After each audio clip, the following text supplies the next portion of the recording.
क्या कर रही हैं अपिया? अनाया को अपने पर्स में चीजें रखते देख मर्जान ने पूछा था। अर्गमान से मिलने जा रही हूँ, इसने होले से मुस्कुराते कहा था। लेकिन डॉक्टर ने आपको आराम करने का कहा है। मर्जान ने इसका हाथ पकड़ इसे बैठाते हुए कहा था। तुम भूल रही हो, मैं भी एक डॉक्टर हूँ। मुझे जितना आराम करना था कर लिया। अब जरा मुझे इन मजनू साहब की खबर लेने जाना है। इसने एक बार फिर मुझसे बात नहीं की। ऐसे वो सही कहते हैं कि मोहब्बत ने आपको बिल्कुल बदल दिया है, वरना कैसे हर वक्त सड़ी रहती थी आप। मरजान ने हंसते हुए कहा तो अनाया ने इसे घूर कर देखा था। अब मैं इतनी भी नहीं बदली, अम्मी को बता देना, मैं अर्गमान के साथ वापस आ जाऊंगी। अनाया कहकर अपना पर्स संभालती रूम से बाहर निकल गई थी। अकेली जा रही हैं? उसके पीछे पीछे आई थी। अरीब के साथ जा रही हूँ, इसे भी मिलना है अर्गमान से। वो रुक कर इसे बताती फिर से आगे बढ़ गई थी। एक तो ये अपिया बिना फोन कर लेती गनी भाई को, वो खुद आ जाते। मरजान ने इसे जाता देखकर कहा, तभी इसका फोन रिंग हुआ। मुस्कान का नाम देखकर इसने फोन पिकअप किया था। बोलो मस्की? मरजान ने हल्के फुल्के अंदाज में कहा। मुकाबले की आवाज सुनकर इसने फोन को देखा। Wrong number. वो गुस्से से फोन बंद करते नीचे आ गई थी, जहाँ निशो बेगम किचन में मसरूफ थी। अनाया को भी ले आती नीचे बैठा। उन्होंने मरजान को देखकर मसरूफ से अंदाज में कहा था, वो तो चले गई अपने शोहर की खबर लेने। अपना मूड सही करती सेब उठाकर इसकी बाइट लेते हुए बोली, इसकी तो तबीयत खराब थी बेटा, तुमने इसे रोका क्यों नहीं? वो परेशान हो चुकी थी। अम्मी, आपकी हिटलर बेटी किसी की नहीं सुनती, आप फिक्र मत करें, अरीब भाई आए थे, इनके साथ गई हैं। कह रही थी गनी भाई के साथ आएंगी। वो सेब खाती हुई इन्हें तफसील बताने लगी, मगर निशो बेगम मुतमईन नहीं हुई थी। ओहो, आप इधर आइए, मैं बनाती हूँ आज रोटी। इनका ध्यान भटकाने के लिए इसने कहा और वो कामयाब भी हो गई। निशो बेगम अपनी बेटी को देख रही थी, जो बहुत ही कम किसी काम को हाथ लगाती थी। वो रोटी बनाते मुसलसल बोल रही थी। निशो बेगम मुस्कुरा के से देख रही थी। भाई, मुस्कान बेहजाद के कमरे में आई तो इसका फोन पकड़े खड़ा था। भाई, आपको दादू बुला रही है। इसकी फंसा वाली निगाहों के देखने पर मुस्कान ने इसे बताया, ये लो अपना फोन। बेहजाद संजीदगी से कहता इसके पास से गुजरकर कमरे से निकल गया था। मुस्कान ने अपना फोन देखा। लगता है मोहतरमा ने फिर फोन काट दिया। वो तासुब से सरहाती कमरे से बाहर आ गई थी। आपने बुलाया दादो? बेहजाद ने नजीर साहब के पास बैठते पूछा था। तुमने शादी के बारे में क्या फैसला लिया है? नजीर साहब ने संजीदगी से पूछा। दादो, आप देखो बेहजाद, अब बहुत हो गया। तुमसे छोटे दोनों भाइयों की शादी भी हो गई है। अब हम सबका इरादा मुस्कान और तुम्हारी शादी एक साथ करने का है। मुस्कान के लिए रिश्ता हम देख चुके हैं, अब तुम भी जल्दी ही कोई फैसला ले लो। नजीर साहब ने दो टोक अल्फाज में इसे अपना फैसला सुनाया था। वो चुपचाप उठकर अपने कमरे में आ गया था। मुझे नहीं रखना आपसे कोई भी ताल्लुक, आपके अल्फाज ने मेरी तस्दील की है बेहजाद। मैं जा रही हूँ, इस बार आप भी मुझे रोक नहीं सकते। आईने के आगे खड़ा वो मरजान के अल्फाज याद कर रहा था कि उन्हीं सुन रही तुम मेरी बात। इसने गुस्से से पास पड़ा आवाज उठाकर जमीन पर फेंका था। बेहजाद, जहाँ तुमसे 10 बर्दार नहीं हो सकता मरजान अहमद। वो बेड को पांव से ठोकर मारता वॉशरूम में बंद हो गया था। सब लोग आ गए हैं? अर्गमान ने ऑफिस में दाखिल होते अपनी सेक्रेटरी से पूछा था। जी सर, इसने मुअद्दब होकर जवाब दिया था। मीटिंग रूम में जमा करो सबको। वो संजीदगी से ऑर्डर देता अपने केबिन की जाना बढ़ गया था। सर, आज ज्यादा ही गुस्से में लग रहे हैं। ऑफिस में सरगोशियां शुरू हुई थी तो हमारा सर झटकता सीनियर वर्कर्स को मीटिंग रूम में बुलाने चला आया। तुम आज खामोश क्यों हो? कुछ गड़बड़ की है क्या तुमने? अनाया ने खामोशी से ड्राइव करते अरीब को देखते हुए कहा था। नहीं तो, इसने फौरन कहा। फिर इतनी खामोशी क्यों? अनाया ने इसे बगौर देखते पूछा। बस ऐसे, मैंने सोचा तुम इतने दिनों बाद ठीक हुई हो तो क्यों तुम्हें डिस्टर्ब करूं। अरीब के जवाब देने पर अनाया ने रुख मोड़ा था। तुम मुझे कुछ मशकूक से लग रहे हो, लेकिन अगर तुम कह रहे हो कि मेरी वजह से ऐसे हो बिहेव कर रहे हो तो मान लेती हूँ। अनाया ने गोया इस पर एहसान किया था। अरीब ने एक लंबी सांस हवा के सुपुर्द की थी। मुझे घर नहीं ऑफिस जाना है इसके। अनाया के अगले ऑर्डर पर अरीब को अपनी शामत पक्की नजर आई थी। हम घर चलते हैं ना, वहीं बैठकर आराम से बात कर लेंगे। अरीब ने जबरदस्ती मुस्कुराने की कोशिश की थी। तुम्हें जो कहा है ना वो करो, पहले मुझे तुम्हारे इस दोस्त पर बहुत गुस्सा है। वे गुस्सा आतिफशाह न बने इसलिए घर लेकर जा रहा हूँ। और मुंह ही मुंह में बड़बड़ाया तो अनाया इसकी तरफ देखा। क्या बड़बड़ा रहे हो? इसके पूछने पर वो फौरन सीधा हुआ था। कुछ भी तो नहीं, इसने जल्दी से कहकर कार को ऑफिस के रास्ते की जानब मोड़ दिया था। अरगमान का ऑफिस इस्लामाबाद में था। पिंडी से इस्लामाबाद का रास्ता इतना ज्यादा तो नहीं था, मगर जिस स्पीड से अरीब कार चला रहा था, सफर को तो 2 गुना कर चुका था। तुम नहीं आओगे? ऑफिस के बाहर कार रोकते ही अनाया कार से उतरी। अरीब को भी यही जमा देख इससे पूछा, नहीं तुम मिल लाओ इससे, मैं घर पर ही मिल लूंगा इससे। अरीब की बात पर वो कंधे उचकाती ऑफिस की एंट्रेंस की जानब बढ़ गई थी। एक्सक्यूज मी, मुझे अरगमान सफीर हसन से मिलना है। अनाया ने रिसेप्शन पर जाकर कहा था, मैम आपकी अपॉइंटमेंट है? इसने प्रोफेशनल अंदाज में पूछा तो अनाया के माथे पर बल पड़े। मुझे सिर्फ ये बताओ कि वो कहाँ है? अनाया ने इसके सवाल को नजरअंदाज करते पूछा था। मैम सर मीटिंग में है, आप वेटिंग एरिया में वेट कर लें। मीटिंग ऑफ होते ही मैं सर को इन्फॉर्म कर दूंगी। ऑफिस कहाँ है तुम्हारे सर का? अनाया ने इर्द गिर्द देखते सवाल किया। वो सामने। लड़की के बताते ही अनाया ऑफिस की जानब कदम बढ़ा गई थी। वो लड़की से रोकती रहेगी, मगर अनाया अनसुनी करती केबिन में दाखिल हो गई। सर, वो जैसे अपनी मीटिंग रूम से बाहर निकला, इसकी रिसेप्शनिस्ट इसके सामने आई थी। अगर आपको कुछ नहीं कहना तो मेरा वक्त बर्बाद मत करे। अरमान इसके झुके सर को देख गुस्से से बोला था, सर आपके केबिन में एक लड़की। वो जैसे आगे बढ़ा, इसने बोलना शुरू किया। वो वापस मुड़ा, सवाली नजर से देखा। सर मैंने बहुत रोका इन्हें, मगर उन्होंने मेरी कोई बात ही नहीं सुनी। इसकी बात सुनकर वो गुस्से से आगे बढ़ गया था। वो जैसे ही केबिन में दाखिल हुआ, इसकी नजर अनाया पर पड़ी, जिसकी कोई ऑफिस फाइल पढ़ रही थी। दरवाजा खुलने की आवाज पर अनाया ने इसकी सिम देखा था। अरगमान को देख इसके चेहरे पर मुस्कुराहट आई थी। अपनी जगह से खड़ी हुई, मगर वो इसके पास से गुजरता अपनी सीट पर बैठ गया। अनाया वापस इसके सामने बैठ गई। अम्मी ने बताया कि तुम पर काम का बर्डन बढ़ गया है, इसलिए तुम्हें यहाँ आना पड़ा, लेकिन तुमने एक बार भी मुझे फोन नहीं किया। होश में आने के बाद मैं तुम्हारा इंतजार करती रही हूँ। वो कुछ न बोला तो अनाया ने इसे देखकर कुछ ही देर में अनाया ने बोलना शुरू कर दिया।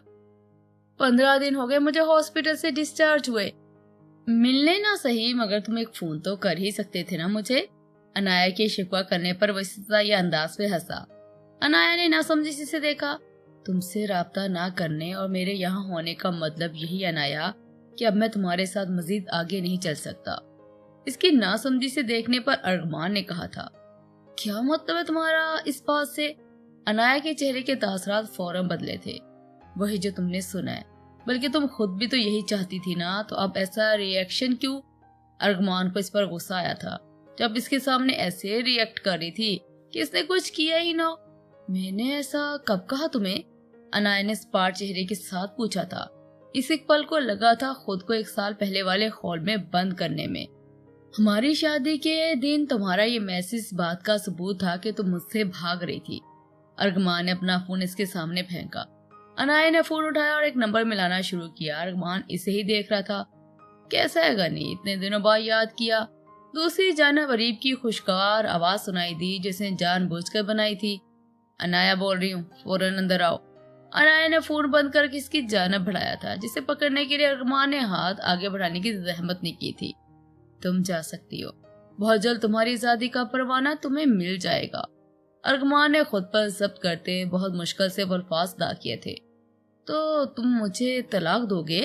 अनाया गुस्से से खड़ी हुई, इसका फोन जमीन पर पटका था। Behave yourself Anaya. अरगमान अपनी जगह खड़ा हुआ, तभी अरीब केबिन में दाखिल हुआ था। अनाया ने इसका बाजू पकड़ इससे आगे किया था। दोस्तों को राजदार बनाओगे तो यही होगा तुम्हारे साथ मिस्टर अरगमान। अरीब ने शर्मिंदगी से सर झुका दिया था। अरगमान को पहली बार कुछ गलत होने का खदशा लाहक हुआ था। पेपर्स जितनी जल्दी हो सके भिजवा देना, क्योंकि तुम्हारी इतनी बेएतबारी मेरे लिए काफी है। अनाया कहकर केबिन से निकल गई थी। अरगमान ने अरीब की तरफ देखा था। अरीब ने इसे सब सच बताया तो अरगमान ने इसको गिरेबान से पकड़ लिया था। यार, मैंने बहुत कोशिश की तुझे बताने की, मगर वो तू सुन ही नहीं रहा था मेरी बात। अरीब ने अपनी सफाई पेश की। अरगमान ने अपना सर थाम लिया। तभी एक पेपर वेट इसके केबिन के दरवाजे पर लगा। ये बहुत खतरनाक हो गई है। तुझे 1 साल लगा था इसे शादी के लिए राजी करने में, अब इसे मनाने में पूरी जिंदगी न लग जाए। अरीब के हंसने पर अरगमान ने इसके चेहरे पर एक मुक्का जड़ दिया था। वो अनाया के पीछे बाहर आया था। अनाया, एक कदम आके मत बढ़ाना, वरना इस बार मेरा निशाना तुम्हारा सर होगा। वो गुस्से से पलटकर बोली थी। सब ऑफिस वर्कर्स हैरानी से इन्हें देख रहे थे। तुम वहाँ खड़े क्या कर रहे हो, चलो मुझे घर जाना है। अनाया ने अरीब को देखते हुए कहा था तो फौरन आगे आया। अर्गमान वहीं खड़ा था। करवा लेना सब ठीक। एक जानब रखे आवाज को गिरा कर से दूसरा पेपर वेट सामने लगी पेंटिंग पर मारा था। इसके जाते ही अर्गमान ने अपना सर थाम लिया था। ये कौन थी? ऑफिस में से किसी ने सरगोशी से पूछा था तो अर्गमान ने सर उठाया। सभी हैरत के मुजस्मे बने हुए थे। She is my dangerous wife. वो हल्का सा मुस्कुराया तो ऑफिस वर्कर्स बेहोश होने वाले हो गए थे। पिछले 15 दिनों में इन्होंने अपने इस बॉस को पहली बार मुस्कुराते देखा था। अर्गमान अपने केबिन की जानिब बढ़ गया था। इसके जहन में सिर्फ अनाया थी, जिसे वो 1 साल पहले तक बिल्कुल नावाकिफ था। 1 साल पहले। मॉम, ये इतनी हैवी ब्रेकफास्ट मुझसे नहीं खाया जाएगा, मुझे वोमिट हो जाएगी। अर्गमान ने अपने चेहरे के जाविये बिगाड़ते कहा था। मॉम, आप इसे मना क्यों नहीं कर रही? ये कब से मुझे चिढ़ा रहा है। अशना ने जूस ग्लास का टेबल पर पटकते हुए सादिया बेगम को नूर उठे हुए अंदाज में कहा था। गनी, बस करो, क्यों तंग कर रहे बहन को? सादिया बेगम ने इसे मसनूई नाराजगी से देखते हुए कहा था। तो अशना का मजीद मुंह बन गया था। अच्छा होता तुम फाइनल्स में फेल हो जाते, 2 साल मजीद तुम्हें यूनी में रहना पड़ता। अशना की बात पर अर्गमान कह के लगाकर हंसा था। बद दुआ देने में देर कर दी डियर सिस्टर, अब तो तुम्हें मुझे बर्दाश्त करना ही पड़ेगा। अर्गमान इसके बाल खींचकर अपनी जगह से उठ गया था। अल्लाह करे तुम्हारी बीवी सख्त अकड़ू हो, तुम्हें तिगनी का नाच नचाए। इसे जाता देख अशना ने पीछे से हाँक लगाई थी। आमीन सुमा आमीन। बीवी ने चाहेगी तो नाच भी लेंगे। और तंजिया कहता एक बार फिर से चढ़ाता कमरे की जाना बढ़ गया था। पीछे वो मुंह पसूरती जूस पीने लगी थी। सादिया बेगम ने मुस्कुराकर सर झटका था। इतने सालों बाद इनकी फैमिली एक साथ थी, वरना सफीर साहब ने तो अर्गमान को बचपन में ही बोर्डिंग में डाल दिया था। कभी कभार ही बुखार आता था। अब भी वो MBA की डिग्री लेकर लौटा था। सादिया बेगम खुश थी कि अब इनका बेटा इनके साथ रहने वाला है, सफीर साहब के साथ बिजनेस संभालने वाला था। मैं इतनी दूर से तुम्हें इनवाइट करने आया हूँ और तुम इनकार कर रही हो। अरीब शदीद सदमे के जेर असर था। अनाया ने इसे देखकर सर झटका। तुम फजूल में जिद क्यों कर रही हो? मैंने तुम्हें बताया है ना कि मुझे हॉस्पिटल से ऑफ नहीं मिलेगा। अनाया ने अपने बालों की पोनी टेल बनाते हुए कहा। तुम अपनी कजन की शादी में नहीं आओगी? अरीब ने चेहरे पर मासूमियत सजाए हुए पूछा था। ड्रामे करना बंद करो और नीचे जाओ, मुझे हॉस्पिटल के लिए रेडी होना है। अनाया ने इसे जाने का इशारा किया तो वो मुंह बनाता कमरे से निकल गया था। नीचे जाकर लॉन्च पे सोफे पर बैठ गया था। मरजान ने एक नजर इस पर डाली और दोबारा मोबाइल में मसरूफ हो गई। अहमद साहब, जो कि एक मतवस घराने से ताल्लुक रखते थे, अपना दोनों बेटियों से बहुत मोहब्बत करते थे। अनाया मरजान से 8 साल बड़ी थी। इसका मिजाज थोड़ा सख्त था, इसे रिजर्व रहना पसंद था। अहमद साहब ने इसका रुझान मेडिकल की तरफ देखकर इसी फील्ड में जाने की इजाजत दे दी थी। अपनी आबाई जमीन बेचकर उन्होंने अनाया का मेडिकल का रास्ता हमवार किया था। मरजान FSC कर फारिग हुई थी, इसलिए अब ज्यादातर घर में मोबाइल के साथ मसरूफ पाई जाती थी। मरजान का मिजाज अनाया से मुख्तलिफ था। वो शौक, चंचल सी, शरारती लड़की थी। अरीब इनका खालाजाद अपनी दोनों कजनों के ज्यादा करीब था और अब भी अरूबा की शादी थी। अनाया आने से मना कर रही थी। वो भी इरादा कर ही आया था कि इसे मना कर ही जाएगा। अरीब बेटा, नाश्ता कर लो। निशो बेगम ने अरीब को आवाज लगाकर कहा था। मैं भूख हड़ताल पर हूँ खाला। जब तक आपकी अकड़ो डॉक्टर बेटी मेरी बात नहीं मानेगी, मैं कुछ भी नहीं खाऊंगा। अरीब की बात सुनकर निशो बेगम के चेहरे पर मुस्कुराहट आई थी। तभी अनाया वहां आई और इधर उधर की कुछ तलाश कर रही थी। मरजान, उठो और मेरे फोन का चार्जर ढूंढ कर दो जल्दी, मुझे हॉस्पिटल जाना है, देर हो रही है। अनाया ने फौरन सोफे के कुशन उठाकर चेक करते हुए एक जाना मोबाइल में मसरूफ मरजान से कहा था, मगर मरजान को अपनी जगह से हिलता ना देख इसने इसके कंधे पर थप्पड़ लगाया था। चार्जर ढूंढो, कहाँ रखा है तुम लोगों ने? एक बार फिर ऑर्डर देकर वो चार्जर ढूंढने लगी थी। आप ऐसे क्यों बैठे? मरजान ने अरीब को देखते हुए कहा, जो मुंह फुलाए बैठा था। अरीब ने अनाया की तरफ इशारा किया तो मरजान हंसी। तभी इसकी नजर अरीब के पीछे से नजर आते चार्जर की केबल पर पड़ी थी। अपिया, अरीब भाई चार्जिंग पर लगे हुए हैं, ऊंची आवाज में बोलकर वो फिर से मोबाइल में मसरूफ हो गई थी। अरीब ने मरजान को घूरा। अनाया ने अरीब के पास आकर उसे उठने का इशारा किया। चार्जर उठाकर अपने पर्स में डाला और बाहर की जाना पड़ गई थी। इसे बता देना शादी में जरूर आना है इसने। इसके जाने के बाद अरीब ने मरजान से कहा था, आपने कहा ना इन्हें कोई फायदा हुआ? मरजान ने आईब्रो उचकाते हुए इसे पूछा तो अरीब ने तासुब से सर हिलाया।